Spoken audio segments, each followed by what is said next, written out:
Bonjour, aujourd'hui je vais vous lire une nouvelle d'Isabelle Ebrard tirée du recueil Amour nomade que voici, édité chez Folio. C'est un ensemble de 12 nouvelles, des nouvelles qui ont été retrouvées après la mort d'Isabelle Ebrard en 1904 dans la boue d'un torrent lié à une crue. Elle avait fait une étape dans un oued pour y passer la nuit. Elle s'était installée avec les nomades avec qui elle était à ce moment-là dans une maison, une petite maison construite trop basse d'ailleurs par rapport au lit du torrent, et construite par les colons français, ce qui est une sorte d'ironie de l'histoire, puisque c'est la défaillance des Français à comprendre et à accepter ce monde qui les a amenés à construire selon leurs normes et pas selon les normes qu'auraient choisi les Arabes.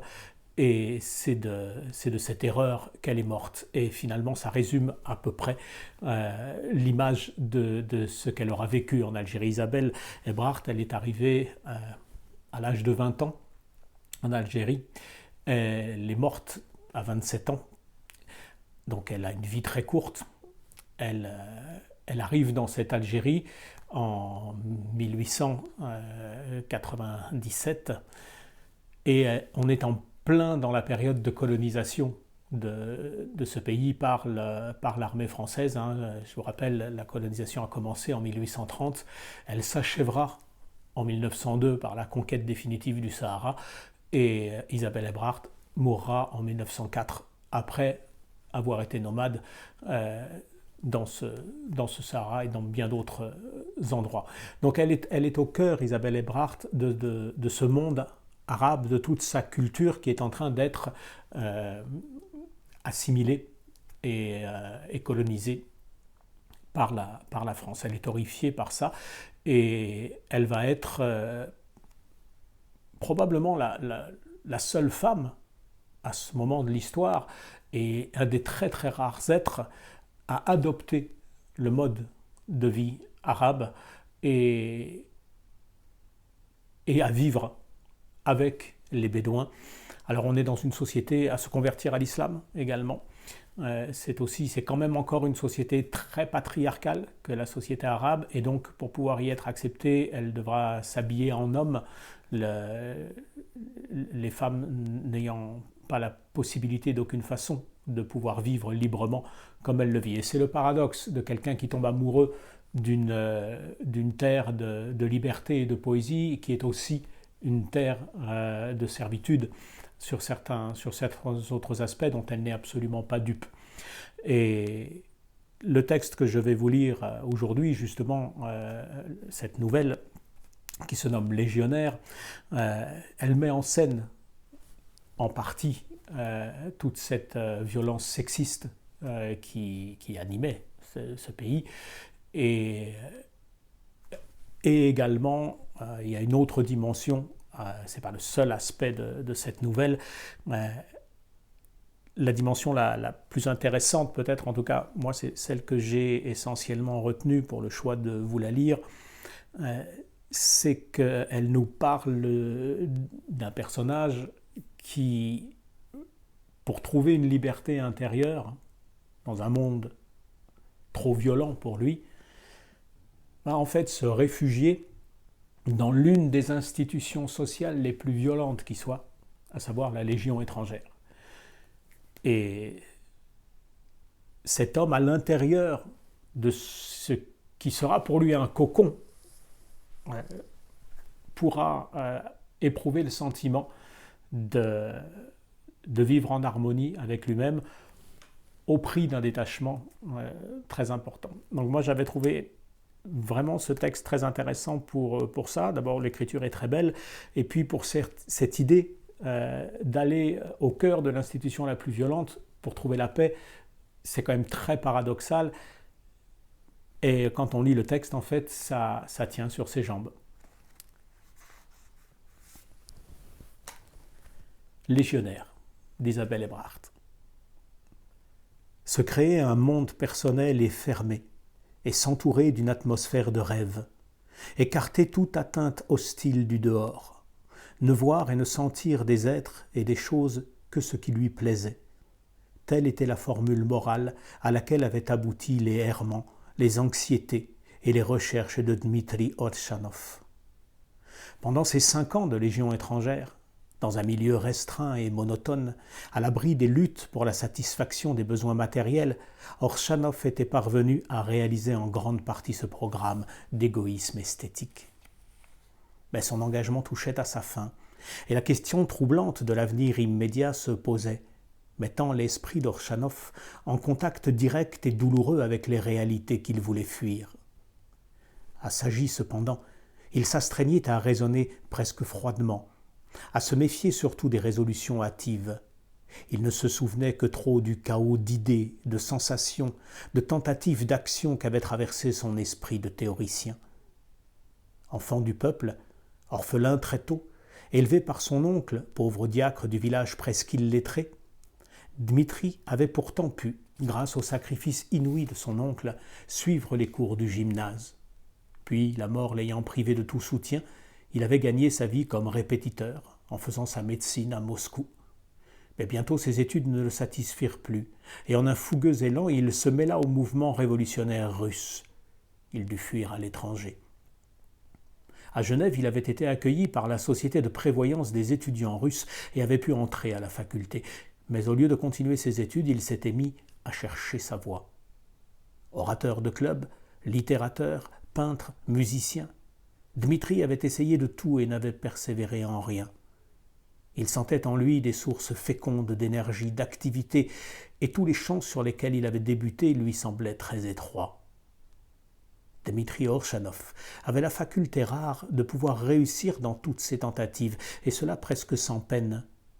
Avec une volonté ferme et de l'ordre dans les idées, cette faculté eût été précieuse, mais dans le désarroi moral et intellectuel où se débattait Dmitri, elle lui fut funeste, lui permettant de se pardonner ses défaillances et de se promettre de regagner le temps perdu après. Ainsi passèrent 3 années. Les camarades de Dmitri se lassèrent de cette versatilité incurable et pensèrent qu'ils avaient peut-être tort de soutenir matériellement ce caractère désordonné, quand tant de modestes travailleurs peinaient dans la gêne et même la misère. Aux premières allusions de la part de ses camarades, Dmitri se crut incompris, se révolta, il se sentit de trop et s'en alla. Sans ressources, et pour se consoler, il songea aux doctrines tolstoïennes sur l'excellence du travail manuel. Délibérément, il se fit ouvrier. Tour à tour manœuvre, ouvrier agricole, forgeron et étameur ambulant, il erra en Suisse, en Alsace et en Savoie. L'hiver fut rude. La 2e année de son vagabondage surtout. Il parcourait les villages misérables de la Savoie montagneuse avec un autre étameur, Jules Perrin. La neige couvrait les routes désertes. La bise soufflait en tempête, gelant les pieds des cheminards. Le travail et le pain manquaient. En une grande désolation, leur montaient au cœur des sommets blancs de la vallée blanche morte. Un jour, après une conversation avec un autre vagabond au café, Perrin déclara à Dmitri qu'il allait avec le copain s'engager à la Légion étrangère pour manger à sa suffisance et pour avoir la paix. Aller très loin, en Afrique, commencer une autre vie, cela sourit à l'esprit aventuré d'Orchanov. D'ailleurs, depuis quelque temps, il sentait qu'un travail spontané, obscur encore, se faisait en lui. Il éprouvait un besoin de plus en plus intense de se recueillir et de penser. Or là-bas, avec le pain et le toit assurés, il pourrait se renfermer en lui-même, s'analyser et suivre son âme, qui, comme il disait, traversait une période d'incubation. Et Orchanov suivit les 2 vagabonds de Saint-Jean-de-Maurienne au bureau de recrutement. Sans savoir, sur le conseil d'un ancien qui les poussa du coude, ils optèrent pour le 2e étranger. Dmitri se souvenait du voyage rapide et de l'étonnement presque voluptueux qu'il avait éprouvé en trouvant un printemps parfumé à son arrivée à Oran. Puis on l'avait habillé en soldat, affublé d'un matricule, formé à la routine du métier. Il avait bien eu des moments de révolte, de dégoût, mais il s'était empressé de se renfermer en lui-même, de s'insensibiliser en quelque sorte, et ce processus s'était terminé par un singulier apaisement dans ses idées et dans ses sentiments. L'angoisse que durant des années avait provoqué en lui son besoin excessif d'action, d'extériorisation, et l'impossibilité de satisfaire ce besoin démesuré avec ses forces, cette douloureuse angoisse avait fait place à un grand calme, à une tournure d'esprit toute contemplative. S'isolant complètement, cet homme qui matériellement était perpétuellement entouré d'individualités encombrantes, tapageuses, à l'esprit frondeur et méchant qui naît des contacts fortuits dans une foule, cet homme presque jamais seul était parvenu à vivre comme un véritable anachorète, et sa vie ne fut bientôt plus qu'un rêve. Presque tous les soirs, il sortait après la soupe et s'en allait, en dehors de la ville, errer le long des routes pulvérulentes. Puis il s'asseyait, au sommet de quelques collines rougeâtres, plantées de lentistes et de palmiers nains. Il regardait le jour mourir, illuminant de sang et d'or, çà, la vallée, les montagnes. Pendant un court instant, tout cela semblait embrasé. Puis de grandes ombres bleues montaient d'en bas vers les sommets. Tout s'éteignait, et presque aussitôt les étoiles pâles s'allumaient dans le ciel pur, encore vaguement mauve. Et Dmitri sentait toute la tristesse de cette terre d'Afrique le pénétrer, immense, mais d'une douceur infinie. Et c'était sa vie, cette contemplation calme, depuis qu'il avait cru comprendre que nous portons notre bonheur en nous-mêmes et que ce que nous cherchons dans le miroir mobile des choses, c'est notre propre image. Maintenant, il avait à résoudre cette question urgente. Resterait-il, prolongerait-il cette vie lente qu'il aimait pour 5 années encore, après lesquelles sa jeunesse serait à son déclin, car il aurait 36 ans? Ou bien s'en irait-il, libre, régénéré, délivré de son ancienne folie? Sa raison lui disait qu'il n'avait plus besoin de rester là. Il avait obtenu sa naturalisation, car on s'était intéressé à lui. Il pouvait donc demeurer dans cette Algérie qu'il aimait, l'élire pour patrie adoptive.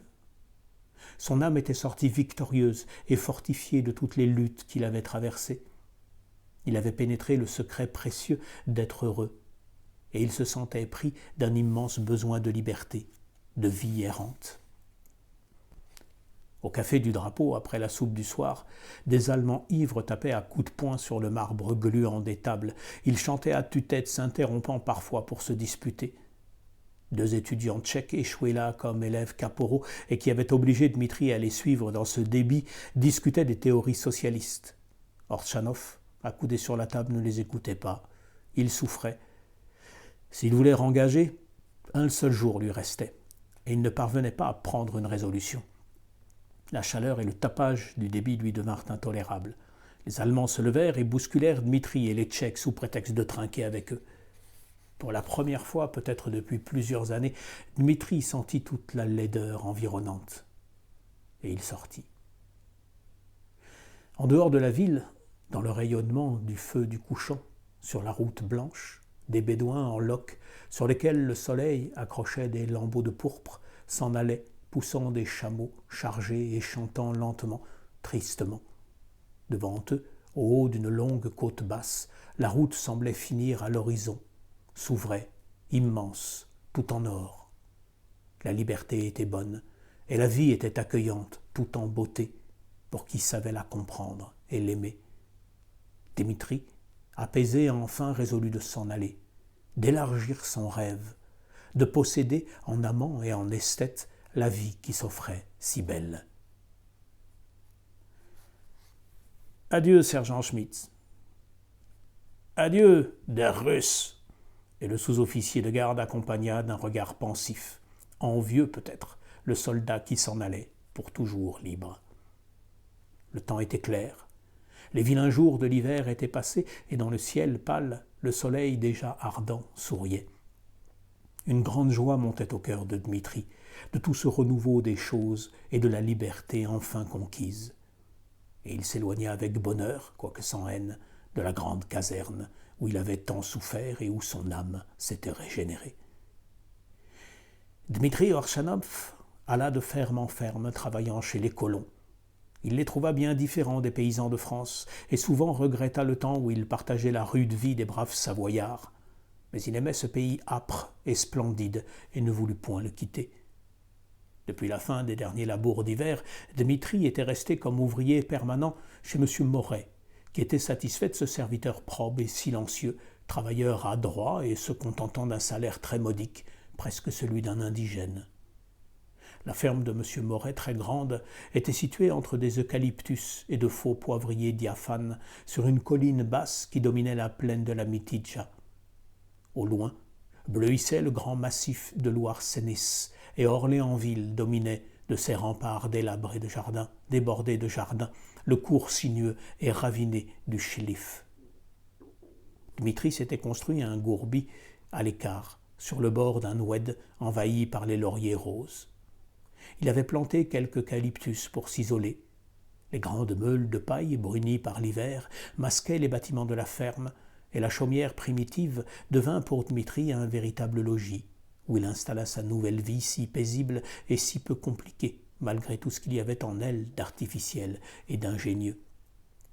Ce dénuement matériel semblait à Dmitri une condition de la liberté, et il avait même depuis longtemps cessé d'acheter des livres et des journaux, se contentant, selon son expression, de lire de la beauté dans le grand livre de l'univers, largement ouvert devant lui. Ainsi Dmitri Orchanov était parvenu à vivre selon sa formule, à se dominer et à dominer les circonstances. Et il ne comprenait pas encore que, s'il était parvenu à cette victoire, ce n'était que parce que jusque-là les circonstances ne lui avait point été hostile, et que sa puissance sur elle n'était qu'un leurre. Tatani, la servante de M. Moret, était une jeune fille svelte et brune avec de grands yeux un peu éloignés l'un de l'autre, mais d'une forme parfaite. Elle avait une petite bouche au sourire gracieux et doux. Elle portait le costume des mauresques citadines, un mouchoir noué en arrière sur les cheveux séparés par une raie, une gandoura serrée à la taille par un foulard, une chemise blanche à larges manches bouffantes. Elle ne se voilait pas, quoiqu'elle eût déjà 16 ans. Ce costume qui ressemblait tant à celui des paysannes de son pays fut peut-être le point de départ chez Dmitri du sentiment qui se développa dans la suite d'une façon imprévue. Plus Dmitri se familiarisait avec les bergers et les laboureurs arabes, plus il leur trouvait de ressemblance avec les obscurs et pauvres moudjiks de son pays. Ils avaient la même ignorance profonde, éclairée seulement par une foi naïve et inébranlable en un bon Dieu et en un au-delà où devait régner la justice absente de ce monde.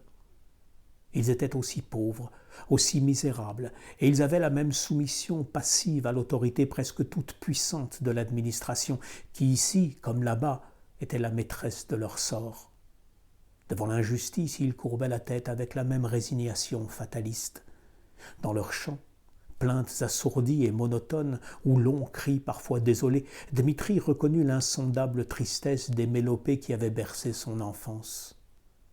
Et, enfant du peuple, il aima les Bédouins, pardonnant leurs défauts, car il en connaissait les causes. Tatani, la servante orpheline, lui apparut comme une incarnation charmante de cette race, et il éprouva d'abord un simple plaisir esthétique à la voir aller et venir dans la cour de la maison, si gracieuse, si alerte. Mais Tatani souriait à Dmitri toutes les fois qu'elle le voyait. Ce beau garçon d'un type inconnu, aux cheveux châtains un peu longs et ondulés, aux larges yeux gris, très doux et très pensifs, avait attiré la petite servante. Elle venait de perdre sa vieille tante qui l'avait étroitement surveillée et gardée sage. Aussi Tatani n'était-elle pas effrontée comme le sont généralement les servantes mauresques. Sans aucune complication de sentiment, toute proche de la nature, elle aimait Dmitri. Instruite très tôt des choses de l'amour, elle éprouvait en sa présence un trouble délicieux, et quand il n'était pas là, elle pensait, sans chercher à combattre ce désir, combien il serait bon d'être à lui. Mais elle n'osait pas lui faire d'avance, se contentant de chercher à le voir le plus souvent possible. La grosse Madame Moret, pas méchante, mais considérant sincèrement les indigènes comme une race inférieure, était exigeante envers Tatani et la rudoyait souvent, la battant même. Dmitri éprouva pour la petite servante une sorte de pitié douce, de plus en plus attendrie. Bientôt il lui parla, la questionna sur sa famille. Tatani n'avait plus qu'un frère ouvrier à Ténès, qui ne s'occupait pas d'elle et auquel elle ne pensait jamais. Dmitri était chaste par conviction, et longtemps il ne songea pas même à la possibilité d'aimer Tatani d'amour. Tranquille vis-à-vis de sa conscience, Dmitri rechercha la société de la servante. Mais un jour vint où il sentit bien qu'elle avait cessé d'être pour lui seulement une vision gracieuse embellissant sa vie. Il partagea le trouble qu'éprouvait Tatani quand ils étaient seuls. Mais là encore, comme il n'y avait rien de laid ni de pervers dans le sentiment nouveau qu'il se découvrait pour elle, et que ce sentiment lui était délicieux, Dmitri s'y abandonna. Moins timide déjà, Tatani l'interrogeait à son tour. Elle parlait un peu français et l'arabe devenait familier à Dmitri. Tatani écoutait ses récits, étonnée, pensive. « Regarde la destinée de Dieu, lui dit-elle un jour. Tu es né si loin que je ne sais pas même où cela peut être, car cela me semble un autre monde, ce pays dont tu me parles. Et puis, Dieu t'a amené ici, près de moi, qui ne sais rien, qui ne suis jamais allé plus loin qu'El Asnam ou Ténès. » Tatani avait ainsi des moments d'une mélancolie pensive qui ravissait Dmitri. Pour lui, malgré toute la simplicité enfantine de ce caractère, un voile de mystère enveloppait cette fille d'une autre race, en augmentant l'attrait. Comme il se sentait sincère, Dmitri ne se reprocha pas la pensée qui lui était venue, qui le grisait. Faire de Tatani son amie, sa maîtresse, n'était-il pas libre de s'aimer par-dessus toutes les barrières humaines, toutes les morales artificielles et hypocrites? Le soleil rouge se couchait derrière les montagnes dentelées qui dominent la Méditerranée de Ténès à Mostaganem. Ses rayons obliques roulaient à travers la Mitidja en une onde de feu. Les quelques arbres, grands eucalyptus grêles, faux poivriers onduleux comme les saules pleureurs, les quelques bâtiments de la ferme Moret, tout cela semblait grandi, magnifié, auréolé d'une nimbe de pourpre. Dans la campagne où le travail des hommes avait cessé, un grand silence régnait. Dmitri et Tatani étaient assis derrière les meules protectrices, et la main dans la main ils se taisaient, car les paroles eussent troublé inutilement le charme profond, la douceur indicible de l'heure. Enfin, avant de partir pour la ferme, Tatani, tout bas, promit à Dmitri de venir le rejoindre la nuit, dans son gourbi. Et Dmitri, resté seul, s'étonna que le bonheur vînt à lui comme cela, tout seul dans la vie, qui, à ses débuts déjà lointains, lui avait semblé si hostile, si dur à vivre. Le calme, la contemplation et l'ivresse charmante de l'amour, tout cela lui était donné généreusement, et il songeait avec reconnaissance à ces 5 années de labeur moral, là-bas, dans la triste Saïda. Saïda, la bienheureuse. Certes, elle était bénie, cette petite ville perdue, où parmi les Emaïtlos, les étrangers, assombris par l'inclémence des choses, il avait appris à être heureux. Désormais, la vie de Dmitri Orchanov ne fut plus qu'un rêve très doux auprès de la petite servante bédouine. Presque toutes les nuits, elle le rejoignait dans l'ombre de son gourbi, et comme une épouse, elle rangeait les hardes et l'humble ménage de l'ouvrier. Puis, dans la sécurité de leur amour, dans le silence complet de la nuit, ils se redisaient les mots puérils, les mots éternellement berceurs de l'amour. Quel était leur avenir? Il y songeait que pour se le représenter comme la continuation indéfinie de leur bonheur qui leur semblait devoir durer autant qu'eux-mêmes. Cependant, entre leurs deux âmes si dissemblables subsistait un abîme de mystère.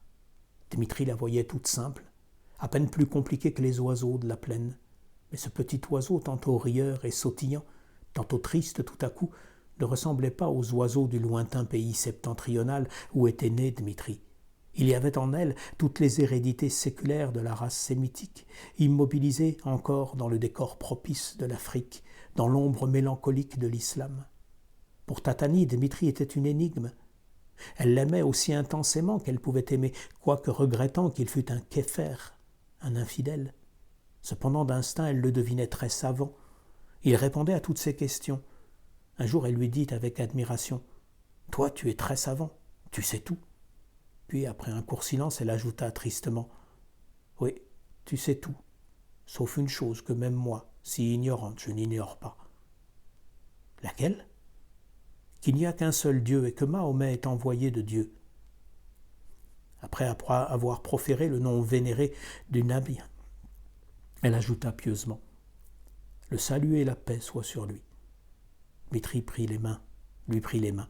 « Tatani chérie, dit-il, c'est vrai que je ne suis pas musulman, mais je ne suis pas non plus chrétien, car si j'avais le bonheur de croire en Dieu, j'y croirais certainement à la façon des musulmans. » Tatani demeura étonnée.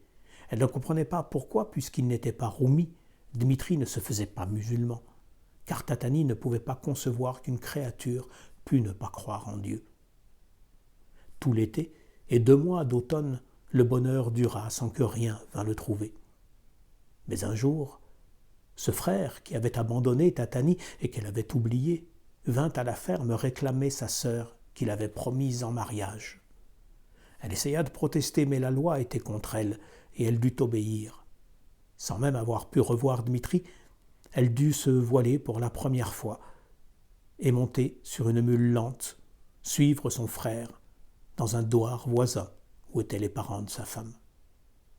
Elle fut reçue presque avec dédain. « Tu devrais encore être bien heureuse qu'un honnête homme veuille t'épouser, toi, une déclassée, une servante de roumi que tout le monde a vu se débaucher avec des ouvriers. » Tel était le langage que lui tint son frère.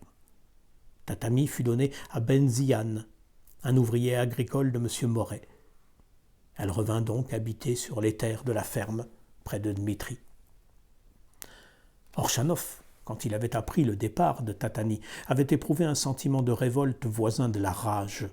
Sa souffrance avait été aiguë, intolérable. Mais devant le fait accompli, sanctionné par la loi, Dmitri était impuissant. Toute démarche de sa part eût aggravé le sort de Tatani.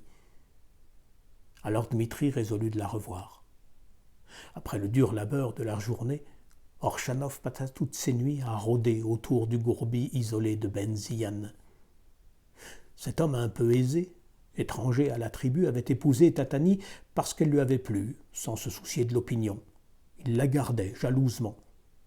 Mais parfois, Benziane était obligé de se rendre au marché éloigné et d'y passer la nuit. Il laissait Tatani à la garde d'une vieille parente qui s'endormait dès la tombée du jour et à qui tout était égal, pourvu qu'on ne la dérangeât pas.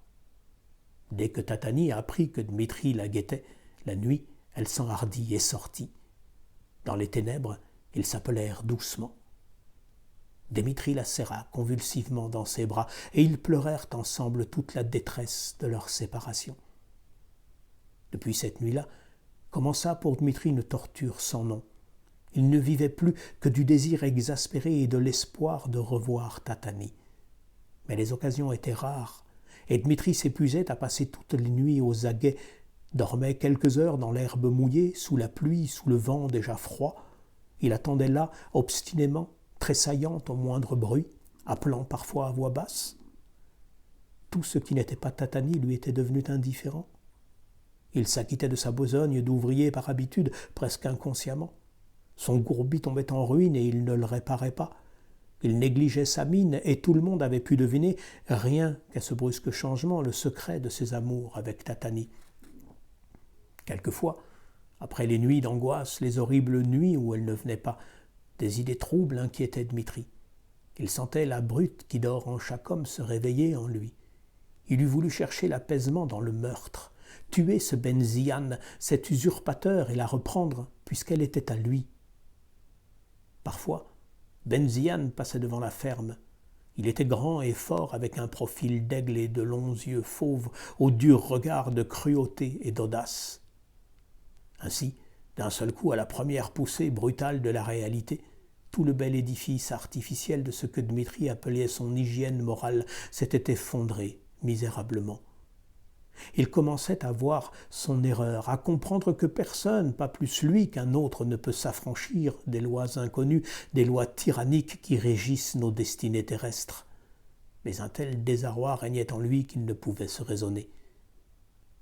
Ils eurent encore quelques entrevues furtives, comme la souffrance commune les avait rapprochés l'un de l'autre, comme ils se comprenaient et s'aimaient mieux et plus noblement depuis que leur tranquille bonheur de jadis avait été anéanti. Le soleil se couchait, Dmitri rentra des champs, la nuit allait tomber, et il revenait. Il reverrait Tatani. En dehors de cela, rien n'existait plus pour lui. Comme il conduisait les bœufs à l'abreuvoir, il entendit de loin 2 coups de fusil successifs. Quelques instants après, des hommes qui couraient sur la route en criant passèrent. Salah, le garde champêtre indigène, entra dans la cour au grand trot, réclamant M. Moret, adjoint. « Il y a Ben Zian qui a tué sa femme, Tatani Ben Kadour, de 2 coups de fusil. » L'arabe sans achever partit. Dimitri était demeuré immobile, plongé en une stupeur trouble, en une sombre épouvante. Puis il sentit une douleur aiguë, en pensant que c'était lui l'assassin, que sous prétexte d'aimer Tatani, en réalité, pour la satisfaction de son égoïste passion, il l'avait conduite à la mort. Dimitri, comme en rêve, suivit les gens de la ferme qui, à travers champs, couraient vers le gourbi. Dehors, assis sur une pierre, les poignets enchaînés, le beau Ben Zian était gardé par le garde champêtre et 2 bédouins. Le caïd écrivait à la hâte son rapport. Dans le gourbi où la foule avait pénétré, les femmes se lamentaient autour du cadavre étendu à terre. Madame Moret découvrit Tatani, pâle, les yeux clos, la bouche entr'ouverte. La jeune femme semblait dormir. Sur sa gandoura rose, des taches brunes indiquaient les 2 blessures en pleine poitrine. La parente racontait la scène rapide. Ben Zian était subitement rentré du marché de Cavaignac avant le jour indiqué. Un autre Kames l'avait averti que, la veille, dans la nuit, il avait vu sa femme sortir et rejoindre un homme dans les champs. Cet homme, c'était sans doute l'ancien amant de Tatani, l'ouvrier russe. En rentrant, Ben Zian avait examiné les vêtements et les souliers de sa femme. Le tout portait des taches de boue, alors il l'avait poussée contre le mur du gourbi et avait déchargé sur elle son fusil à bout portant. Les yeux de Ben Zian restaient obstinément fixés droit devant lui, en un sombre orgueil. Et Dimitri songea que son devoir était de dire la vérité aux assises pour que cet homme ne fût pas condamné impitoyablement. Il n'eut pas la force de rester là plus longtemps, et il s'en alla, sentant que désormais tout lui était indifférent, qu'il ne désirait plus rien. Tout s'était effondré, l'écrasant, et il ne lui restait plus rien, sauf sa douleur aiguë et son remords. La route serpente entre les collines rougeâtres, lépreuses, où poussent les lentisques noirâtres et les palmiers nains coriaces. Dmitri Orchanov, sous la grande capote bleue, erre lentement, lentement sur la route grise, et il regarde apaisé maintenant pour toujours le soleil rouge se coucher et la terre s'assombrir. Après l'écroulement de sa dernière tentative de vie libre, Dmitri avait compris que sa place n'était pas parmi les hommes, qu'il serait toujours ou leur victime ou leur bourreau. Et il était revenu là, à la Légion, avec le seul désir désormais d'y rester pour jamais et de dormir un jour dans le coin des expatriés au cimetière de Saïda. Bonne semaine à toutes et tous.